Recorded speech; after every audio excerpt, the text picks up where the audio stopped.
పరిశుద్ధ గ్రంథము నుండి పాత నిబంధన గ్రంథము ఆదికాండము 41వ అధ్యాయము. 2 ఏండ్లు గడిచిన తర్వాత ఫరో ఒక కల కనెను. అందులో అతడు ఏటి దగ్గర నిలిచియుండగా చూపునకు అందమైనవియు బలిసినవియునైన 7 ఆవులు ఏటిలో నుండి పైకి వచ్చుచు జమ్ములో మేయుచుండెను. వాటి తర్వాత చూపునకు వికారమై చిక్కిపోయిన మరి 7 ఆవులు ఏటిలో నుండి పైకి వచ్చుచు ఏటి ఒడ్డున ఆ ఆవుల దగ్గర నిలిచుండెను. అప్పుడు చూపునకు వికారమై చిక్కిపోయిన ఆ ఆవులు చూపునకు అందమై బలిసిన ఆవులను తినివేయుచుండెను. అంతలో ఫరో మేలుకొనెను. అతడు నిద్రించి 2వసారి కల కనెను. అందులో మంచి పుష్టిగల 7 వెన్నులు ఒక్కదంటున పుట్టుచుండెను. మరియు తూర్పుగాలి చేత చెడిపోయిన 7 పీలవెన్నులు వాటి తర్వాత మొలిచెను. అప్పుడు నిండైన పుష్టిగల ఆ 7 వెన్నులను ఆ పీలవెన్నులు మృంగివేసెను. అంతలో ఫరో మేలుకొని అది కల అని గ్రహించెను.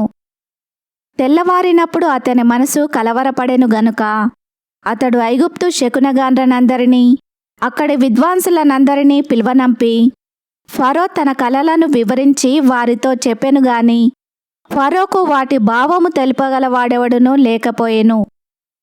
అప్పుడు పానదాయకుల అధిపతి, నేడు నా తప్పిదములను జ్ఞాపకము చేసుకొనుచున్నాను. ఫరో తన దాసుల మీద కోపగించి నన్నును భక్షకారుల అధిపతిని మా ఉభయులను రాజసంరక్షక సేనాధిపతి ఇంట కావలిలో ఉంచెను. ఒక రాత్రి నేను అతడు మేమిద్దరము కలలు కంటిమి. ఒక్కొక్కడు వేరువేరు భావములు గల కలలు చెరియొకటి కంటిమి. అక్కడ రాజసంరక్షక సేనాధిపతికి దాసుడై ఉండిన ఒక హెబ్రీ పడుచువాడు మాతో కూడా ఉండెను. అతనితో మా కలలను మేము వివరించి చెప్పినప్పుడు అతడు వాటి భావమును మాకు తెలిపెను. ఒక్కొక్కని కల చొప్పున దాని భావమును తెలిపెను. అతడు మాకు ఏ భావము తెలిపెనో ఆయా భావముల చొప్పున జరిగెను.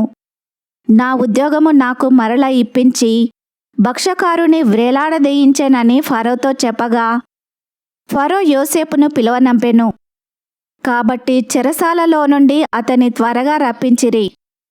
అతడు క్షౌరము చేయించుకొని మంచి బట్టలు కట్టుకొని ఫరో యొద్దకు వచ్చెను. ఫరో యోసేపుతో, నేనొక కల కంటిని, దాని భావమును తెల్పగలవారెవరునూ లేరు. నీవు కలను విన్న ఎడల దాని భావమును తెల్పగలవని నిన్ను గూర్చి వింటినని అతనితో చెప్పినందుకు యోసేపు, అది నా వలన కాదు, దేవుడే ఫరోకు క్షేమకరమైన ఉత్తరమిచ్చునని ఫరోతో చెప్పెను. అందుకు ఫరో, నా కలలో నేను ఏటి ఒడ్డున నిలుచుంటిని. బలిసినవియు చూపునకందమైనవియునైనా 7 ఆవులు ఏటిలో నుండి పైకి వచ్చి జమ్ములో మేయుచుండెను. మరియు నీరసమై బహు వికారము కలిగి చిక్కిపోయిన మరి 7 ఆవులు వాటి తర్వాత పైకి వచ్చెను. వీటి అంత వికారమైనవి ఐగుప్తు దేశమందు ఎక్కడనూ నాకు కనబడలేదు. చిక్కిపోయి వికారముగానున్న ఆవులు బలిసిన మొదటి 7 ఆవులను తినివేసెను. అవి వాటి కడుపులో పడెను గాని అవి కడుపులో పడినట్టు కనబడలేదు. మొదట ఉండినట్లే అవి చూపునకు వికారముగా నుండెను. అంతలో నేను మేలుకొంటిని. మరియు నా కలలో నేను చూడగా పుష్టిగల 7 మంచి వెన్నులు ఒక్కదంటున పుట్టెను. మరియు తూర్పుగాలి చేత చెడిపోయి ఎండిన 7 పీలవెన్నులు వాటి తర్వాత మొలిచెను. ఈ పీలవెన్నులు ఆ మంచి వెన్నులను మృంగివేసెను. ఈ కలను జ్ఞానులకు తెలియచెప్పితిని గాని దాని భావమును తెల్పగల వారెవరునూ లేరని అతనితో చెప్పెను. అందుకు యోసేపు, ఫరో కనిన కల ఒక్కటే, దేవుడు తాను చేయబోవుచున్నది ఫరోకు తెలియచేసెను. ఆ 7 మంచి ఆవులు 7 సంవత్సరములు, ఆ 7 మంచి వెన్నులను 7 సంవత్సరములు. కల ఒక్కటే. వాటి తర్వాత చిక్కిపోయి వికారమై పైకి వచ్చిన 7 ఆవులను 7 సంవత్సరములు. తూర్పుగాలి చేత చెడిపోయిన 7 పీలవెన్నులు కరవుగల 7 సంవత్సరములు. నేను ఫరోతో చెప్పు మాట ఇదే, దేవుడు తాను చేయబోచున్నది ఫరోకు చూపించెను. ఇదిగో ఐగుప్తు దేశమంతటను బహు సమృద్ధిగా పంట పండు 7 సంవత్సరములు వచ్చుచున్నవి. మరియు కరవు గల 7 సంవత్సరములు వాటి తర్వాత వచ్చును. అప్పుడు ఐగుప్తు దేశమందు ఆ పంట సమృద్ధి యావత్తును మరవబడును. ఆ కరవు దేశమును పాడు చేయును.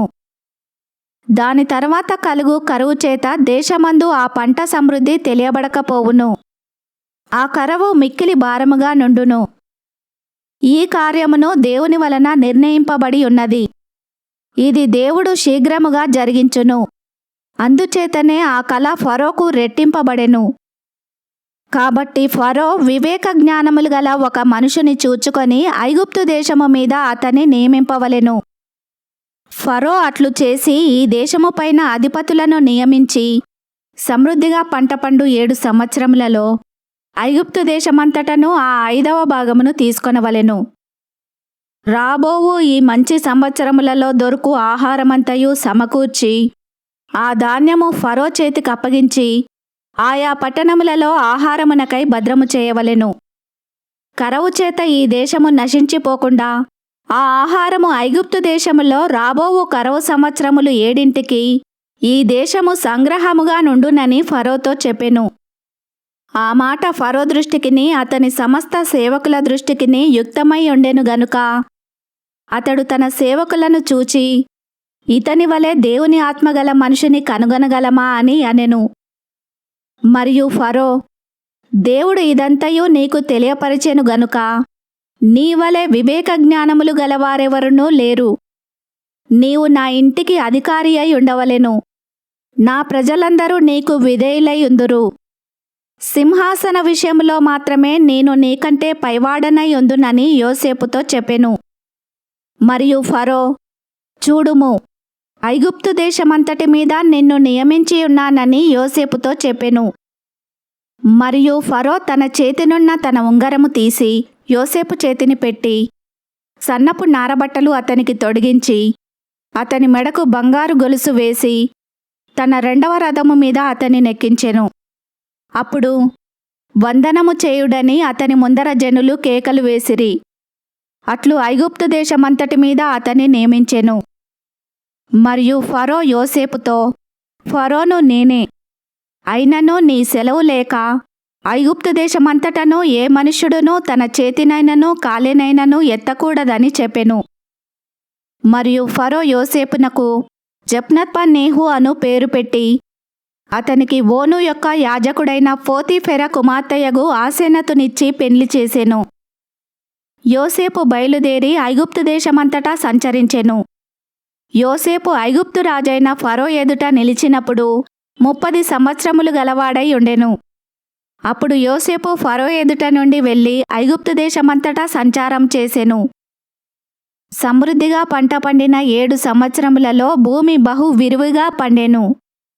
ఐగుప్తు దేశమందున్న 7 సంవత్సరముల ఆహారమంతయు అతడు సమకూర్చి ఆయా పట్టణములలో దాని నిల్వ చేసెను.